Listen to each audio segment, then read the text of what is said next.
જો તમારો mutual ફંડનો portfolio 3-4 કરોડથી વધુ છે તો એસઆઈએફ વિશે તમારે જાણવું ખૂબ જ જરૂરી છે.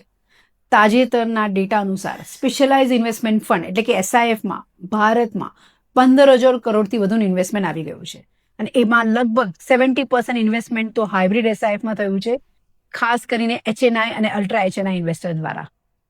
પણ શા માટે?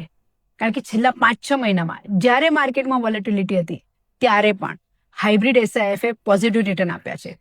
એનું કારણ છે કે હાઇબ્રિડ એસઆઈએફમાં ઇક્વિટી, ડેટ અને ડેરિવેટિવ્સ ત્રણેયનું મિક્સચર છે, જે માર્કેટ કન્ડિશન પ્રમાણે પોર્ટફોલિયોને બેલેન્સ કરવામાં મદદ કરે છે.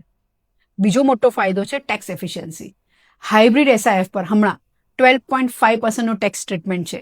એનો લાભને લીધે ઘણા એચએનઆઈ ઇન્વેસ્ટર એને પસંદ કરી રહ્યા છે.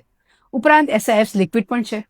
જો તમારો પોર્ટફોલિયો 3 કે 4 કરોડ કે વધુ છે તો તમારા પોર્ટફોલિયોના 10-15% ભાગ એસઆઈએફમાં એલોકેટ કરવાનો તમે પ્લાન કરી શકો છો. એસઆઈએફ દરેક ઇન્વેસ્ટર માટે છે જ નહીં, પરંતુ યોગ્ય ઇન્વેસ્ટર માટે યોગ્ય એલોકેશનનો એક મહત્વનો ભાગ બની શકે છે. આવી જ વધુ માહિતી માટે મને ફોલો કરો સોનલ મહેતા એમએફડી.